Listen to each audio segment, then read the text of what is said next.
चलिए, साइकिल की मदर वेला के साथ मैं एक बार फिर आपके साथ रूबरू हुआ हूं the speed coaching online class में। मित्रों, आप डेली नित्य क्लास आप देख रहे होंगे और आपको सारी बात समझ में आ रही होंगी, क्योंकि आपके सभी के मेरे पास सकारात्मक कमेंट आते हैं। ठीक है, इससे कमेंट जो आप करते हैं, जो लाइक करते हैं, इससे हमें ऊर्जा की प्राप्ति होती है और नित्य हम क्लासेस संचालित करते हैं। ठीक है, तो कल हम आपको सर्वांग समता और समरूपता की पूरी विस्तृत जानकारी दिए थे, लेकिन कुछ पार्ट आपका समरूपता का छूट गया था, तो आपको पढ़ाते हैं। ठीक है, हम डेली के डेली जो आपको क्लासें पढ़ाते हैं वो कहीं अपोजिट साइड से नहीं पढ़ाते हैं, कहीं विपरीत साइड से नहीं पढ़ाते हैं कि यहाँ का उल्टा सीधा कर दिया जाए। जो ज्योमेट्री का पोर्शन है, सिमिलरिटी, कॉन्ग्रुएंसी, जो बातें सारी बातें हुई हैं, वो क्लास बाई क्लास 1 से लेकर 8 तक जो क्लासें आपको दी चुके हैं, वो आपकी एक सीक्वेंस में आपकी सारी क्लासें दी हुई हैं। ठीक है, अब जो आपको पूरी हम जानकारी देते हैं, आपका थ्योरी है, वो आपका एसएससी सीजीएल टियर 2 तक आपका कवर करता है, जो बड़े एग्जाम, बड़े लेवल के एग्जाम पर आभारी होता है। ठीक है, बात समझ में आ रही है। जो छोटे एग्जाम की बात हुई थी, वो सारे छोटे पॉइंट तो पूरी ज्योमेट्री से मिलकर बनते हैं, लेकिन जो बड़े पॉइंट अब स्टार्ट होना शुरू हो गए हैं। ठीक है, देखिए हम आपको बता दें कि ये जो सिमिलरिटी है, इसका पार्ट क्या है। तो देखिएगा, हमने कल बताया था सिमिलरिटी में, तो सिमिलरिटी में होता क्या है, जब दो त्रिभुज आपके सर्वांग समरूप हैं, तो देखिए क्या होगा यहाँ से, आइए। तो देखिए, जब दो त्रिभुज समरूप है, तो इस प्रकार से दो फिगर बने हुए हैं, एक ये बना हुआ है और इस प्रकार से एक ये बना हुआ है। अगर हम इसको A, इसको B और इसको C कर दें, ठीक है, इसको P, इसको Q, इसको R कर दें, ठीक है, इस प्रकार से आपका दिया हुआ है। ठीक है, अगर इस प्रकार से दिया हुआ है तो देख लीजिएगा, देखिएगा यहाँ से क्या मिलता है आपको। हमने कल बताया था आपको कि जो भुजाएं होती हैं, संगत भुजाएं, वो एक दूसरे कैसे होती हैं, अनुपातिक होती हैं। तो लिख लीजिएगा, इनकी भुजाएं लिखेंगे, समरूप त्रिभुजों की भुजाएं अनुपातिक होती हैं। समरूप त्रिभुज की भुजाएं कैसी होंगी, अनुपातिक होंगी। ठीक है, इनकी संगत ऊंचाई, ठीक है, जब इनकी भुजाएं बराबर है तो इन भुजाओं के अनुपातिक इनकी संगत ऊंचाई ही बराबर होगी। तो भुजाओं के अनुपातिक संगत ऊंचाई बराबर होगी। ठीक है, इनकी माध्यिकाएं हम लिख देते हैं, भुजाओं के अनुपातिक कह रहे हैं, ध्यान देना, माध्यिकाएं कैसी होंगी, माध्यिकाएं बराबर होगी, अनुपातिक होंगी। ठीक है, इनकी परित्रिज्या यानी कैपिटल R बराबर होगी। ठीक है, यहां लिख देते हैं, बात समझ में दिख रहा है आपको नीचे। ठीक है, इनकी परित्रिज्या बराबर होती हैं, इनकी अंतः त्रिज्या बराबर होती है, अंतः त्रिज्या बराबर होती है। ठीक है, इनकी लंब समद्विभाजक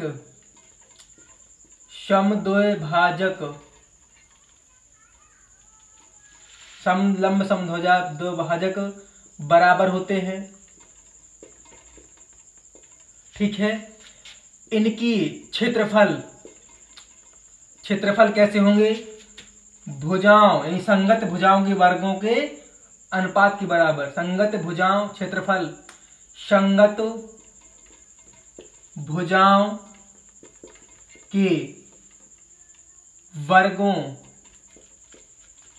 वर्गों के अनुपात में होगा। ठीक है, संगत भुजाओं के वर्गों के अनुपात में होगा। देखिए किस प्रकार से, अगर हम कहें AB अपॉन PQ है बराबर AC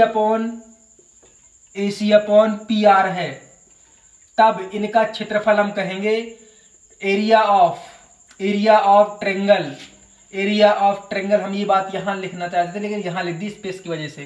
देखिए इनकी भुजाओं का अनुपात के बराबर क्या होगा, एरिया ऑफ, यहाँ हम लिख दें BC, लीजिए तीनों भुजा लिख दी हमने, और QR, बात समझ में आ रही। अब बराबर, अब ये आ गया एरिया ऑफ त्रिभुज ABC upon area of triangle PQR, ठीक है। अब देखिए ये तो लिख दी बात हमने, लेकिन क्या सही है, नहीं, इन भुजाओं के वर्गों के अनुपात के बराबर होगा, इन भुजाओं के वर्गों के अनुपात के बराबर होगा। ये आप बात समझ में आ गई होगी आपको, ठीक है। ये बात आपको समझ में आ गई होगी।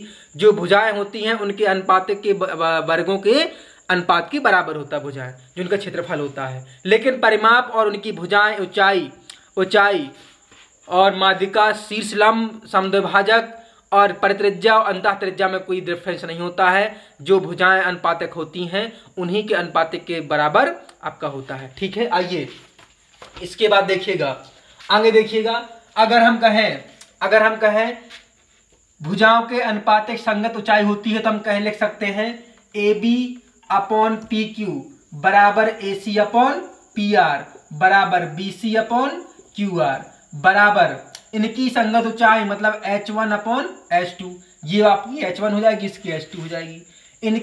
इनकी माध्यिकाएं बराबर मतलब मीडियन 1 मीडियन 2 बराबर इनकी परित्रिज्या R1 अपॉन कैपिटल R2, इनकी अंतः त्रिज्या small r1 upon small r2, इनका परिमाप P1 अपॉन P2, ये सारे बराबर होंगे। याद रखिएगा जब दो त्रिभुज कैसे हों, समरूप हों। ये आप लिख सकते हैं, जब दो त्रिभुज समरूप हों तो उनकी परित्रिज्या, अंतः त्रिज्या, माध्यिका, लंब समद्विभाजक, यहाँ पे लिख लीजिएगा L1 अपॉन L2, लंब समद्विभाजक बराबर होंगे सारे, जैसे भुजाएं आपके अनुपातिक होंगी। सारी बात समझ में आ गई होगी, ठीक है। आइए इसके बाद आप इसका स्क्रीनशॉट ले लीजिएगा।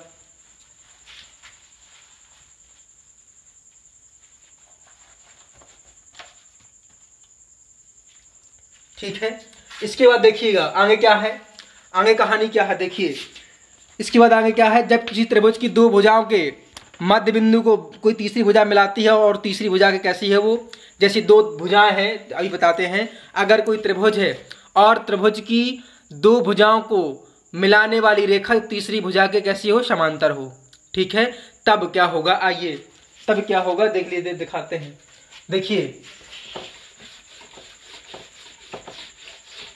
देखिएगा अगर एक त्रिभुज है और उस त्रिभुज के एक दो भुजाओं को मध्य बिंदु से मिला रही है रेखा, और वो रेखा कैसी है, तीसरी भुजा के कैसी है, तीसरी भुजा के समांतर है। तो देखिए अगर हम कहें इस प्रकार से, ये आपका त्रिभुज बना हुआ है, ये A है, ये B है, ये C है। अगर इन दो भुजाओं के मध्य बिंदुओं को इस प्रकार से कोई रेखा मिलाई जा रही है और ये तीसरी भुजा के कैसे है, बराबर, समांतर है, बराबर नहीं बोलेंगे, ये कैसे समांतर है, तब कैसा फिगर बनेगा, हम कहेंगे कैसा, देखिएगा BC समांतर है किसके, DE के, तो हम कहेंगे BC समांतर किसके हैं, DE के। बात समझ में आ रही है।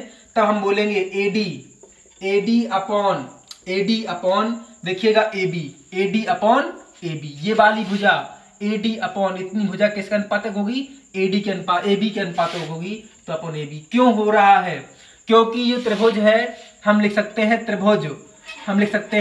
त्रिभुज ABC सिमिलर टू ट्रायंगल, कौन सा ADE, ट्रायंगल ADE।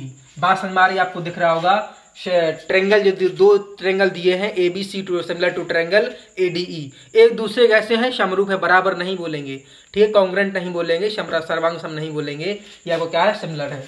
तो देखिए इसी प्रकार AE अपॉन AC इस प्रकार से बराबर DE अपॉन कौन सा, BC के, ये आपका रिजल्ट पूरा निकल के आ जाता है, ये आपका पूरा रिजल्ट निकल के आ जाता है।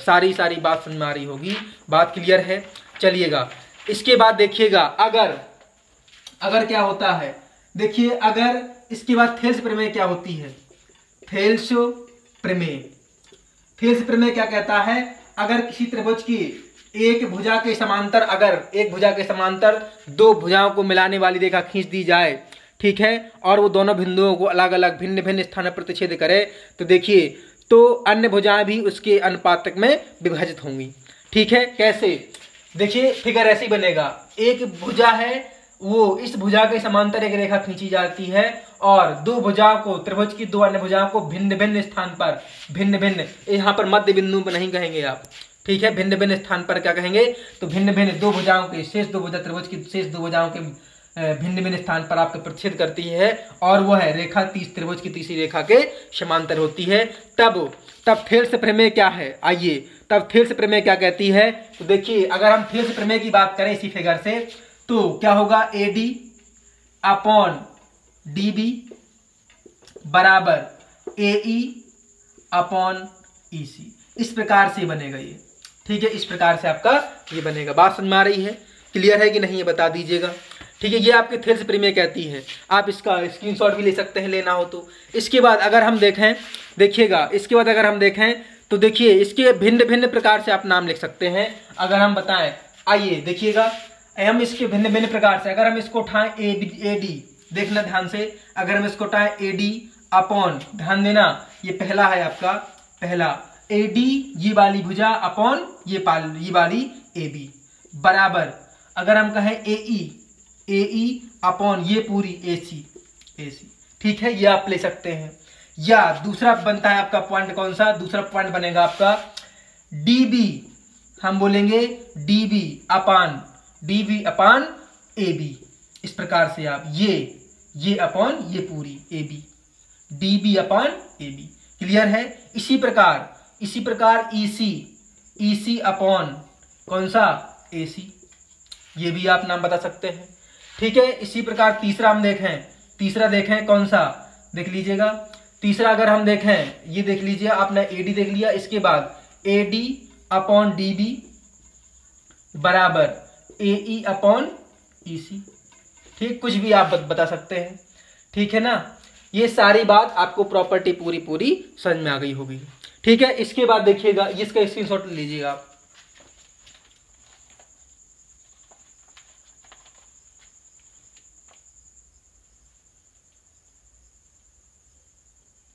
ठीक है, आइए साफ करते हैं।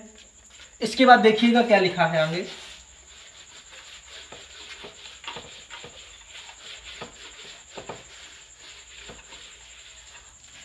इसके बाद देखिएगा इसी प्रकार से एक और बनता है आपका, इसी प्रकार से प्रॉपर्टी एक और आती है।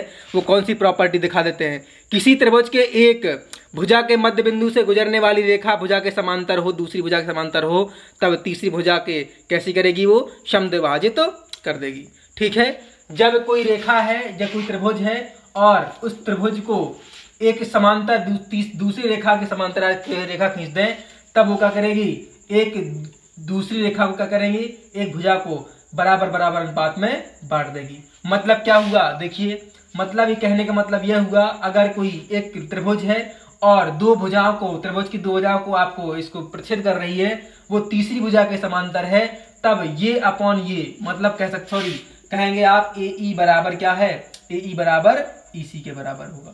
ये आपका क्या है, समान अनुपात में बांटेगा, समान अनुपात में विभाजित करेगा। ठीक है, बात समझ में आ रही है, समान अनुपात में विभाजित कर देगा। अगर इसके बाद अगर ये आपका इस प्रकार से प्रतिच्छेद करता है, अगर ये आपका इस प्रकार से प्रतिच्छेद करता है, तो हम ये भी बोल सकते हैं क्या, देखिएगा हम ये भी बोल सकते हैं कि DE समांतर किसके है, BC के, DE समांतर किसके है, BC के, या हम यूं ही कह सकते हैं DE बराबर हाफ BC, DE बराबर हाफ BC, ये रिजल्ट निकल के आपका आता है, ये रिजल्ट आपका निकल के आता है, ये बात ध्यान दीजिएगा आप। ठीक है, ये आप बात ध्यान दीजिएगा। इसके बाद देखिए, अगर हम कहें, ये सारे पॉइंट ध्यान दीजिएगा, ये पहला पॉइंट है आपका, ये दूसरा पॉइंट है, ये तीसरा पॉइंट देखिएगा।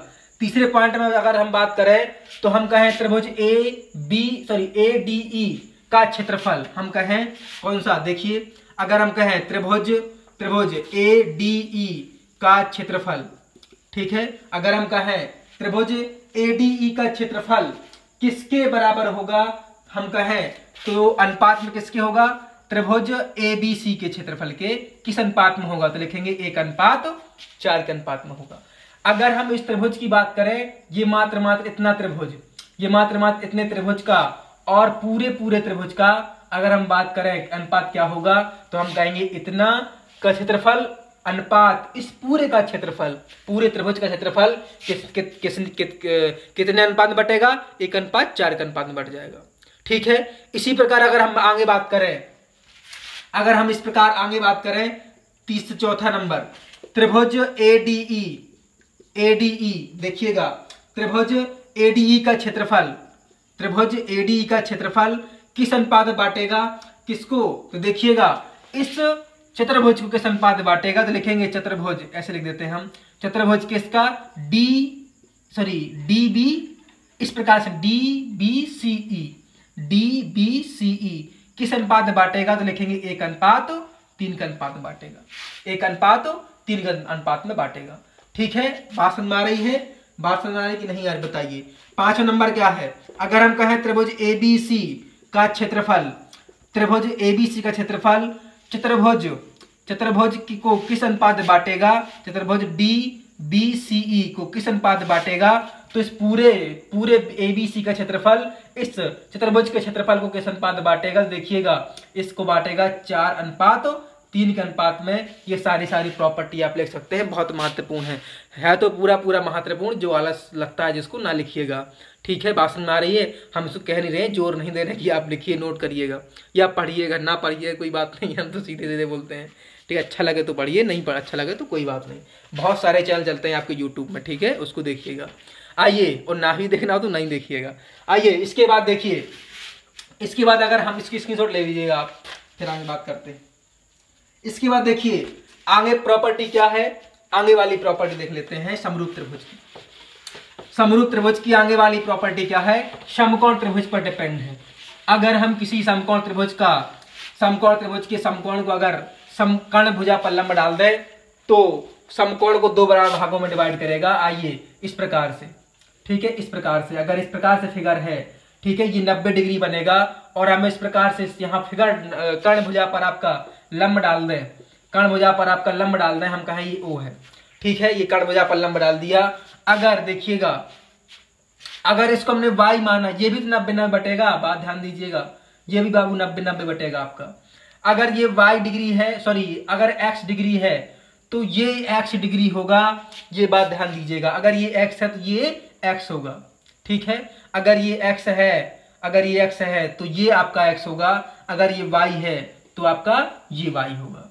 ठीक है। ये y होगा। बात समझ में आ रही है? अब देखिए त्रिभुज किस प्रकार से सिमिलर किए जाते हैं, देखिए दिखाते हैं। अगर हम कहें त्रिभुज कौन सा? ABO, आइए त्रिभुज ABO सिमिलर टू ट्रायंगल किसके? अब देखिए यहां B दिया है और B कोण किसके बराबर है? Y के बराबर है कि नहीं है? कोण B यहां लिख दें हम, यहां लिख देते हैं कोण B बराबर क्या है? Y। तो हमें कोण B Y है, तो कोण B अगर Y है तो देखिएगा कोण C भी तो Y है। ठीक है। कोण C भी तो Y है। बात समझ में आ रही है? बात समझ में आ रही कि नहीं आ रही? क्लियर है ना? कोण C भी तो Y है। तो दिखाते हैं कैसे, कुछ कौन से त्रिभुज आपके समरूप होंगे, देखिएगा। ABO किसके समरूप होगा? ACB के। तो ट्रायंगल ACB ऐसी तो बनेगा। बात समझ में आ रही है? इसी प्रकार सिमिलर टू ट्रायंगल कौन सा?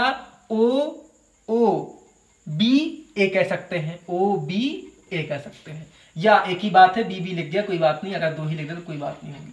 ठीक है। अगर आपने 2 ही लिख दिए तब भी ठीक है, अगर नहीं लिखे तो तब भी ठीक है। बात समझ में आई? ठीक है। क्लियर है? आइए इस प्रकार से आप करना होता है। ठीक, देखिए इस प्रकार से करना होता है, अगर लिखना हो तो लिख सकते हैं आप। तो देखिए यहां कोण B तो यहां कोण C, तो क्या B का मान Y और C का मान Y है कि नहीं है? बताइए, कोण B का मान Y और C का मान Y है कि नहीं है? इस प्रकार से आपको ट्रायंगल सिमिलरिटी दिखाने पड़ते हैं। ठीक है। इसके बाद देखिएगा, इसके बाद देखिए आगे कहानी क्या बनेगी। तो इस प्रकार से आगे कहानी बहुत जटिल बनेगी। और किस प्रकार से, देखिए अगर हम कहें, अगर हम क्या बोलें, अगर हम आपसे बोले AB का स्क्वायर, देखिए ध्यान दे दीजिए, ध्यान दीजिएगा हर बात पे, और ये बहुत महत्वपूर्ण है। अगर हम पहले की चर्चा करें तो इस AB का स्क्वायर किसके बराबर होगा? तो AB का स्क्वायर बराबर होगा किसके? AC इंटू AO के बराबर। ठीक है, AC इंटू AO के बराबर। बात समझ में आ रही है? AC इंटू AO के बराबर। अगर हम BC स्क्वायर की बात करें, अगर हम BC स्क्वायर की बात करें तो किसके बराबर होगा? AC इंटू OC कह सकते हैं आप, या CO कह सकते हैं। ठीक है, या हम CO लिख दीजिए, कोई बात नहीं, CO लिख दिया। इस प्रकार से आप दिखाएंगे। बात समझ में आ रही है? अगर हम देखिएगा, अगर हम BO का स्क्वायर कर दें, इसका स्क्वायर, अगर हम BO का स्क्वायर कर दें तो क्या मिलेगा? अगर हम BO का स्क्वायर कर दें तो हमें मिलेगा रिजल्ट क्या? AO इंटू OC या CO। AO into OC, AO into OC। ये आपके तीन, आपके यहां से आपके रिजल्ट निकल के आते हैं, आपके 3 रिजल्ट यहां से निकल के आते हैं। आइए इसके बाद चौथा रिजल्ट क्या है? चौथा रिजल्ट क्या है देखिएगा, AB का स्क्वायर अपॉन BD का स्क्वायर, AB का स्क्वायर अपॉन BD का स्क्वायर। ये दिख रहा होगा BD कहां पर है? ठीक, माफ करिएगा, BO का स्क्वायर, BO का स्क्वायर। ठीक है, देखिए BO का स्क्वायर, ये है O। ठीक, तो देखिए AB का स्क्वायर अपॉन BO का स्क्वायर, ये किसके बराबर होगा? तो देखिए ये आपका बराबर होगा AC अपॉन CD के बराबर होगा। AC अपॉन AO के बराबर होगा। लिख सकते हैं AC अपॉन AO के बराबर होगा। ये है AC अपॉन AO के बराबर होगा अगर इन दोनों का हम वर्ग कर दें। ठीक है, बात समझ में आ रही है? इसी प्रकार अगर हम कहें BC का स्क्वायर अपॉन BO का स्क्वायर, ये वाली बात हम कहें, ठीक है, ये वाली बात अगर हम कहें तो देखिए, अगर हमने देखिए यहां पर कुछ गड़बड़ करके क्या, हाँ कुछ गड़बड़ करके क्या, हाँ यहाँ पर गड़बड़ कर गए, यहाँ पर माफ करिएगा OC होगा यहाँ पर। ठीक है, OC होगा, AC अपॉन OC। अगर हम कहें BC स्क्वायर अपॉन OB का square, BC square upon OB का स्क्वायर कहें तो हम लिख सकते हैं AC अपॉन AO। इस प्रकार से AC अपॉन AO। ठीक है, आइए इसके बाद अगला रिजल्ट क्या है? अगला रिजल्ट क्या है आपका? अगला रिजल्ट है आपका AB square upon BC square. अगर हम इन दोनों की बात करें, ये कौन सी? AB का स्क्वायर अपॉन BC का स्क्वायर, इसका और इसका वर्ग की बात करें तो किसके अनुपात के बराबर होगा? AO अपॉन OC के बराबर होगा। ठीक है, AO अपॉन मतलब ये अपॉन ये, तो क्या बोलेंगे हम? तो हम यहां से बोलेंगे AO अपॉन OC। ठीक है, ये सारी की सारी आपके रिजल्ट निकल के आए, आप इनको नोट कर सकते हैं। जब तक आपको ये रिजल्ट पता नहीं है आप प्रश्न को नहीं कर पाएंगे। तो देखिए हम बता देते हैं, AB का स्क्वायर बराबर ये वाली भुजा का स्क्वायर बराबर किसके बराबर होगा? AC into AO, AC into AO। ये हम पूरी थ्योरी पढ़ा रहे हैं, अभी आप क्वेश्चन भी करवाएंगे। ठीक है, इसमें आपको डाउट नहीं होना चाहिए, आपको बहुत सारे प्रश्न करवाएंगे इसके। ठीक है, सारे प्रश्न देखते ही आप आंसर देंगे। और BC करें, अगर BC यहाँ है, अगर हम BC के स्क्वायर करें तो AO इंटू OC होगा। ठीक है, बात समझ में आ रही है? अगर हम AB square upon BO square करें, AB square upon BO square करें तो किसके बराबर होगा? AC अपॉन OC के बराबर होगा। BC square upon BO square करें, BC square upon BO square करें तो ये पूरी भुजा और इस भुजा के अनुपात के बराबर होगा। ये भुजा और ये भुजा के अनुपात के बराबर होगा। देखिए अगर हम इसकी बात करें, ठीक है, ये तो चलेगा साथ में, इसके साथ में ये चलेगा, इसके साथ में ये चलेगा, बीच वाला दोनों में, इसमें भी इसमें भी। अगर हम इस भुजा की बात करें तो इसको छोड़ दीजिएगा, ये पूरी भुजा और ये वाली भुजा। वर्ग की बात कर रहे हैं हम केवल, अगर हम वर्ग की बात ना करें तो इस भुजा को लें और इस भुजा को लें तो ये भुजा, ठीक है, ये पूरी भुजा और ये भुजा। अगर वर्ग की बात करें तो ये भुजा अगर वर्ग ले ली और इस भुजा का अनुपात का वर्ग ले लिया तो इसको छोड़ना पड़ेगा इतनी को, ये पूरी भुजा और इस भुजा, इसका वर्ग अपॉन इसका वर्ग, ये पूरी भुजा और ये भुजा छोड़ दी हमने ये वाली वर्ग में। ये बातें आपको याद रखनी है। ठीक है, अगर हम इसका वर्ग लें तो ये भुजा अपॉन ये भुजा मतलब AO अपॉन OC हो जाएगा। ठीक है, AO अपॉन OC हो जाएगा। ये आपको सारी बातें क्लियर हो गई होंगी। ठीक है, इसके बाद आगे देखिएगा, बोरिंग लग रही होगी, बिल्कुल लगे, क्योंकि आप बहुत डिफिकल्ट आपका चैप्टर आ रहे हैं बराबर। ठीक है, प्रोग्रेस में है। ठीक है, हर चीज़ें आपकी सेम नहीं चलती हैं, कुछ आपके उतार भी होता है, इसके बाद चढ़ाव भी होता है। ठीक है, इसलिए हमने बहुत जीरो लेवल से ज्योमेट्री पढ़ाई है। जब तक विद्यार्थी प्रारंभ से कक्षा नहीं देखेगा उसको बिल्कुल समझ नहीं आएगा। यहाँ आपसे वादा करते हैं कभी समझ में नहीं आएगा। जब से अगर कोई स्टूडेंट पढ़ना चाहता है तो प्रारंभ से कक्षा देखे। ठीक है, क्लास 1 से देखे, तभी उसको कुछ ना कुछ समझ में आएगा, वरना नहीं आएगा। ठीक है ना, बात समझ आ रही है। आइए इसके बाद देखिएगा। ठीक है, आइए इसका स्क्रीनशॉट ले लीजिएगा आप।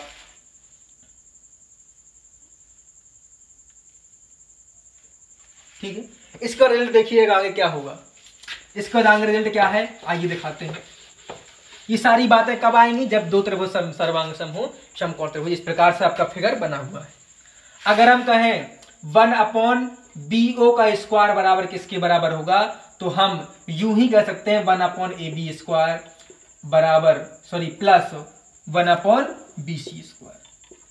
ठीक है, आप रिजल्ट उठा सकते हैं। 1/AB स्क्वायर किसके बराबर होगा, तो 1/AB स्क्वायर प्लस 1/BC का स्क्वायर होगा। ठीक है, 1/BC का स्क्वायर होगा। या हम ये भी कह सकते हैं BD बराबर या BO बराबर कह सकते हैं। BO बराबर आप बोल सकते हैं क्या, AB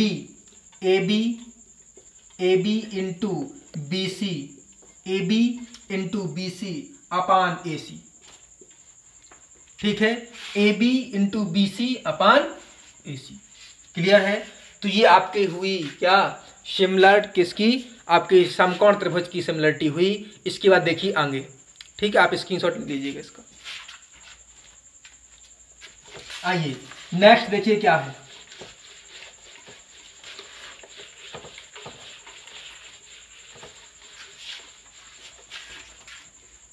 इसके बाद आगे चर्चा करें हम अगर, तो देखिए अगर दो पोल इस प्रकार से खड़े हैं, देखिए नोट है ये, आप नोट में लिख सकते हैं आप इसको।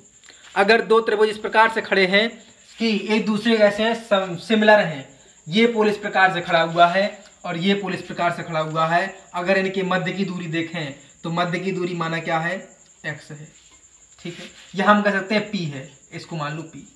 अगर ये पूरा पोल x लंबाई का है, ये पूरा पोल y लंबाई का है या y मीटर का है। ठीक है, तो देखिएगा x पोल के से y के पाद तक, पाद क्या होता है नीचे वाला, ये क्या है शीर्ष। ठीक है, x पोल के y शीर्ष से y पोल के पाद तक और y के शीर्ष से x के पाद तक। जब कोई इसको हम मिलाएंगे इस प्रकार से, तो यहां पर कोई बिंदु काटेगा, माना कि z बिंदु ने इसको काट दिया है। ठीक है, याद रखिएगा ये बात। अगर कोई आपका पोल x है, कोई पोल आपका y है और इस प्रकार से काट रहा है कि x के शीर्ष से y के पाद तक और y के शीर्ष से x के पाद तक कोई बिंदु पर काट रहा है, तो देखिए मिलाने वाली रेखा बिंदु पर काटेगी, तो कोई बिंदु माना हमने z पर काट दिया, तब रिजल्ट क्या बन के आएगा, 1/z बराबर 1/x प्लस 1/y। तब हम रिजल्ट कहेंगे 1/z बराबर 1/x प्लस 1/y। यह हम यूं ही कह सकते हैं z बराबर xy upon x plus y। आप जब इसको सॉल्व करेंगे तो यही रिजल्ट निकल के आएगा। तो आप इसको ये बोल सकते हैं या ये बोल सकते हैं, बात एक ही है। ठीक है, 1/z बराबर 1/x प्लस 1/y। ठीक है, आइए इसके बाद अगला फिगर, हम सारे फिगर बताएंगे आपको। अगर हम चतुर्भुज की बात करें तो देखिए चतुर्भुज में होता क्या है। ठीक है, तो देखिए चतुर्भुज में होता क्या है, देख लीजिएगा। अगर हम चतुर्भुज की बात कर रहे हैं तो चतुर्भुज कैसा बनेगा, तो देखिए अगर दो समांतर भुजाएं हैं इस प्रकार से हैं। ठीक है, इस प्रकार से है आपका चतुर्भुज। ये किस प्रकार से सिमिलर होगा, कौन कौन त्रिभुज सिमिलर होंगे, इसका हम कर्ण को मिला दें। अगर हम समलंब चतुर्भुज के कर्णों को मिलाते हैं या विकर्णों को मिलाते हैं तो किस प्रकार से फिगर बनेगा। ठीक है, तो देखिएगा तो देखिएगा अगर हम फिगर को मिलाएंगे इनके तो समांतर भुजाओं से जुड़े दो त्रिभुज समरूप होंगे। ठीक है, बात समझ में आ रही है। अगर जो समांतर भुजाएं हैं उनसे अगर जो त्रिभुज जुड़े हुए हैं, ठीक है, समांतर भुजाओं से जो त्रिभुज जुड़े हुए हैं वो त्रिभुज कैसे होंगे, समरूप हो जाएंगे। अगर हम इसका नाम दे दें ए, ये बी, ये सी और ये डी, इस प्रकार से नाम दे दें तो हम बोलेंगे, ये अगर ओ दे दें तो लिखेंगे त्रिभुज ए ओ। देखिए आप समांतर भुजा कौन कौन सी, ये है आपकी समांतर भुजाएं, ये दो समांतर भुजाएं दिख रही होंगी आपको। दोनों त्रिभुज के भुजा कैसी हैं, ये चतुर्भुज की दोनों भुजा कैसी हैं, समांतर है। ठीक है, तो देखिए समांतर भुजाएं हैं, इनका जो आपका हम कहेंगे, माफ करिएगा हम उल्टा बोले क्या, ठीक है, समांतर भुजाओं के त्रिभुज कैसे होंगे, समरूप होंगे। ठीक है, बात समझ में आ रही है। तो समांतर त्रिभुजों के कैसे होंगे, सिमिलर होंगे, मतलब सॉरी हम उल्टा बोले गए, ये समांतर नहीं होते, ये बराबर भुजाएं होती हैं, माफ करिएगा। ये भुजा कैसी होती है, बराबर होती है, ये होती समांतर भुजाएं, ये होती समांतर भुजाएं। अगर हम इन दो भुजाओं की बात करें तो ये दोनों भुजाएं कैसी हैं, समांतर हैं। ये दोनों भुजाएं जब समांतर हो गई तो इनसे बना दो त्रिभुज ये बनेंगे, ये दोनों त्रिभुज कैसे होंगे, समरूप हो जाएंगे एक दूसरे के। तो हम लिखेंगे त्रिभुज A O D similar to triangle B O C के। ठीक है, आपको दिख रहा होगा स्पष्ट रूप से। ये दोनों भुजा कैसी हैं, आपकी समांतर हैं। और समलंब चतुर्भुज में जब दो भुजाएं समांतर होंगी, ठीक है, जब दो भुजाएं समांतर होंगी तो उनसे जो जुड़ा त्रिभुज बनेगा, ये जुड़ा ही तो है इससे, देखिए इससे जुड़ाई तो है। और जब ये त्रिभुज जुड़ेगा तो ये कैसे होंगे, दोनों एक दूसरे के समरूप हो जाएंगे। अगर समान भुजा, ये समांतर नहीं है, समान भुजाएं हैं, ये भुजाएं अगर समान हैं और इन दो भुजाओं के समान से जो त्रिभुज जुड़े हुए हैं, ये समान भुजाओं से दो त्रिभुज जो जुड़ी हुए हैं, इनका क्षेत्रफल कैसा होगा, बराबर होगा। तो लिखेंगे हम त्रिभुज ए ओ बी का क्षेत्रफल बराबर त्रिभुज किसका, त्रिभुज बी ओ सी का। ये आपका रिजल्ट निकल के आएगा। ठीक है, ये आपकी समांतर भुजाओं का है। ठीक है, ये कब बनेगा, जब समांतर भुजाएं होती हैं। समांतर भुजाओं से जुड़े त्रिभुज कैसे होंगे, समरूप होंगे। और बराबर भुजाओं से जुड़े त्रिभुज कैसे होंगे, क्षेत्रफल में बराबर होंगे। ये आप हमेशा ध्यान दीजिएगा। ठीक है, हमेशा के लिए ध्यान दीजिएगा। अगर हम शीर्ष से कोई माध्यिका मिला दें तो सामने वाली भुजा पर कोई माध्यिका गिरेगी तो सामने वाली भुजा को 1:2 के अनुपात में बांटेगी। ये आप बात हमेशा ध्यान दीजिएगा। ठीक है, अगर देखिएगा नेक्स्ट फिगर है, देखिए स्क्रीनशॉट ले सकते हैं आप इसका। अगर हम इसकी बात करें, कोई त्रिभुज है और त्रिभुज की इस प्रकार से बात करें कि कोई शीर्ष है, ठीक है, और कोई शीर्ष है, इस प्रकार से कोई भुजा है और शीर्ष से कोई सामने वाली भुजा पर लंब डाला और यहाँ से कोई माध्यिका निकली है और यहाँ ए है, ये बी है, ये सी है और ये ई है। तो हम कहेंगे ये अनुपात बटेगा 1:2 के अनुपात में। ये अनुपात किसका अनुपात बटेगा, 1:2 के अनुपात में। मतलब कहेगा क्या, ए ई अनुपात ई सी किसके अनुपात में होगा, 1:2 के अनुपात में होगा। ठीक है, ई सी किसके अनुपात में बटेगा, 1:2 के अनुपात। यह हम कह सकते हैं ए ई बराबर 1/3 ई सी। ये भी हम रिजल्ट दे सकते हैं आपको, ये भी आपको रिजल्ट मिल सकता है। ठीक है, ई ई अपॉन 1/3 ई सी। योगानुपात नियम लगाएंगे तो 1/3 आएगा। कैसे आए ये बात हम बताएंगे, योगानुपात नियम। ठीक है, रेशियो पढ़े होंगे आप लोग। ठीक है, आइए इसकी बात, आगे रिजल्ट क्या है, आगे रिजल्ट क्या है, किसी त्रिभुज के एक कोण को आंतरिक विभाजित करता है तो सामने वाली भुजा को 2 बराबर भागों में बांटेगा।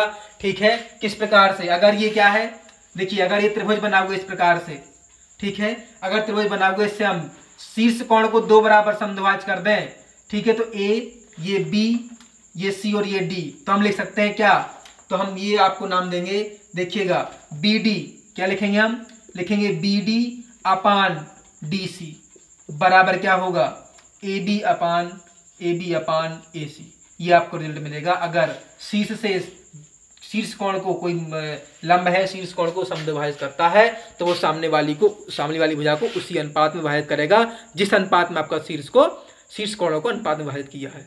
ठीक है, बात समझ में आ रही है। तो अगर शीर्ष कोण को अगर कोई लंब डाल दें हम, तो ये कोण है, इसको अनुपात में विभाजित करेगा तो ये वाला भुजा, ये भुजा के अनुपात में होगी। और किसके अनुपात के बराबर होगी, इस भुजा ए बी और इस भुजा ए सी के अनुपात के बराबर हो जाएगी।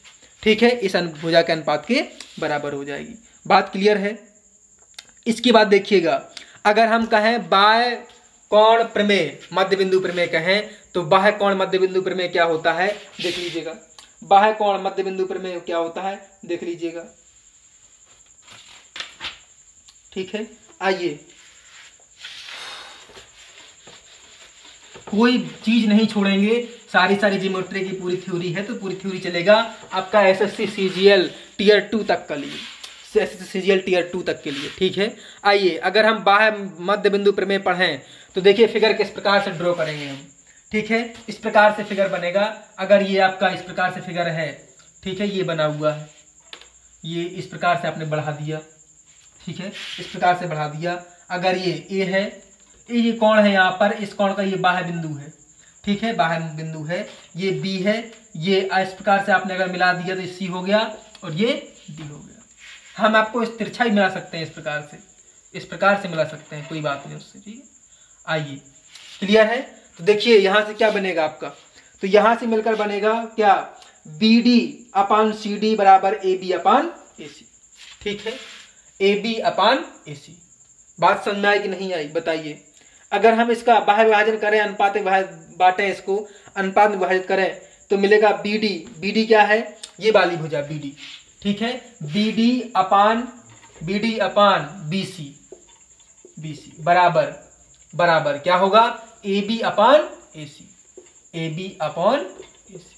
ये आपका रिजल्ट मिलेगा बाह्य मध्य बिंदु प्रमेय। हम ले सकते हैं क्या कहते हैं हम, बाह्य मध्य बिंदु प्रमेय। इस प्रकार से आप इसको नाम दे सकते हैं।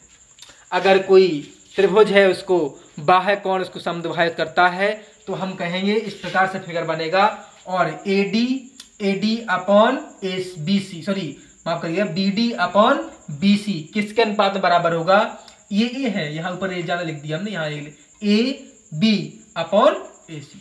इस प्रकार से अनुपात बांटेगा। ठीक है, इस प्रकार से आपका अनुपात में बढ़ जाएगा पूरा। ठीक है, इसके बाद देखिएगा अगर, ठीक है, इसका ये लिख लीजिएगा, हो गया।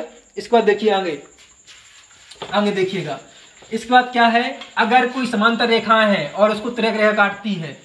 ठीक है, बहुत सारी समांतर रेखाएं निकली हैं और समांतर रेखाओं को अगर दो तिर्यक रेखा काटती हैं, समांतर रेखाओं को अगर दो तिर्यक रेखा इस प्रकार काटती हैं, इस प्रकार से अगर आपकी तिर्यक रेखा काटती हैं, तो अगर हम यह कहें, यहाँ पे अगर हम बोले इस प्रकार से फिगर बोले कि अगर दो समांतर रेखाएं हैं और दो समांतर रेखाओं को कोई दो तिर्यक, सॉरी समांतर रेखाएं तो बहुत सारी होंगी, ठीक है, और दो कोई तिर्यक रेखा काटती हैं तो किस प्रकार से बनेगा, आइए यहाँ लिखते हैं हम ए, ये B, C D, E F G और एच। ठीक, इस प्रकार बात समझ में आ रही है। तो इस प्रकार से कैसे बटेगा, देखिएगा इस प्रकार से क्या बटेगा, हम ये भी कह सकते हैं आपका इस प्रकार से बटेगा, किस प्रकार से देखिएगा, हम कह सकते हैं ए सी, ये क्या है ए सी अपॉन ए सी किसके अनुपात में होगा बताइए बाबू, तो ये ए सी अनुपात में होगा किसके, ई सी ई के बराबर, बी डी अनुपात में किसके बराबर होगा, बी डी अनुपात में होगा डी एफ के। ठीक है, इस प्रकार से अगर हम कहें सीई अनुपात ई जी के बराबर अनुपात में होगा और ठीक है डी एफ किसका अनुपात में होगा, एफ एच के अनुपात में होगा।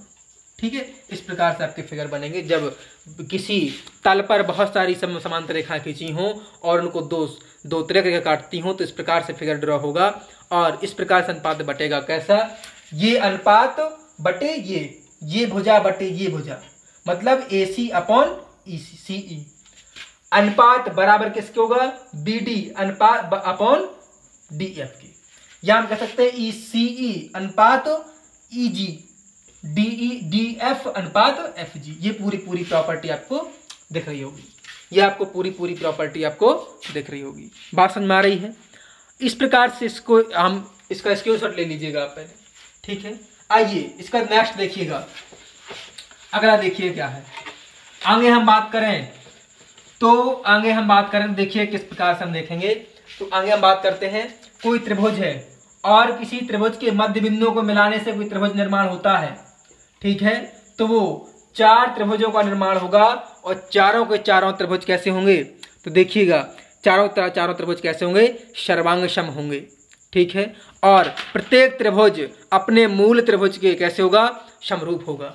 ठीक है, अगर इनके मध्य बिंदु को मिला दें, मध्य बिंदु को मिला दें हम इस प्रकार से, मध्य बिंदु को मिलाने से देखिएगा चार त्रिभुजों का 1 2 3 और 4 त्रिभुज बनेंगे। यहां हम लिख सकते हैं मध्य बिंदु को DEF।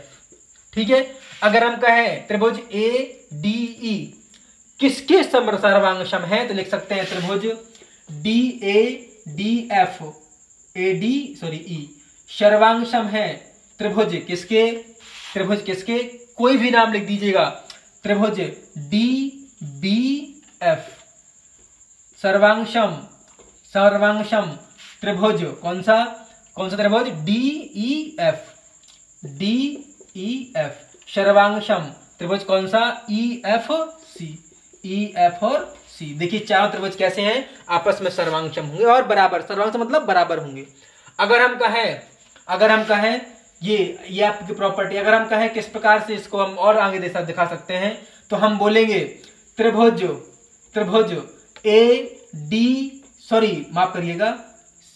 चलिए, अगर हम कहें त्रिभुज ADE किसके सिमिलर है तो बोलेंगे त्रिभुज ABC के सिमिलर है। ये मूल त्रिभुज है ना, ये मूल त्रिभुज ABC के। अगर हम कहें त्रिभुज कौन सा DBF किसके सिमिलर है, त्रिभुज ABC का। ठीक है, अगर हम कहें त्रिभुज DEF किसके सिमिलर है तो हम बोलेंगे त्रिभुज ABC के। अगर हम कहें त्रिभुज EFC किसके सिमिलर है तो बोलेंगे त्रिभुज ABC के। तो कहने का मतलब यह हुआ, अगर किसी त्रिभुज के मध्य बिंदु को एक त्रिभुज बनाए तो 4 त्रिभुजों का निर्माण होगा और चारों के चारों त्रिभुजों का सर्वांग सम होंगे। चारों त्रिभुज कैसे होंगे, सर्वांग सम होंगे, और चारों के चारों त्रिभुज अपने मूल त्रिभुज मतलब ABC के कैसे होंगे, समरूप होंगे। ठीक है, तो बातें सारी समझ में आ गई होंगी। अब कल हम क्लास आगे जारी करेंगे त्रिभुज के गुण, और इसी के साथ त्रिभुज के गुणों के साथ आपका कुछ जो बचा हुआ है, त्रिभुज आपका समाप्त होगा, फिर आपका त्रिभुज में चलेगा, त्रिभुज के बाद आपका वृत्त में चलेगा, स्पर्श रेखाएं, सारी बात आपको बताएंगी। तो कल हम पढ़ाएंगे आपको त्रिभुज के गुण की चर्चा करेंगे। तो आपको क्लास पसंद आती होगी, ठीक है, तो लाइक करिएगा, शेयर करिएगा, सब्सक्राइब करिएगा। अगर नहीं आती है तो डिसलाइक करिएगा और भी करवाइएगा। ठीक है, डिसलाइक और भी करवाइएगा। बात समझ में आ रही है? चलते हैं, अनंत शुभकामना के साथ। जय हिंद।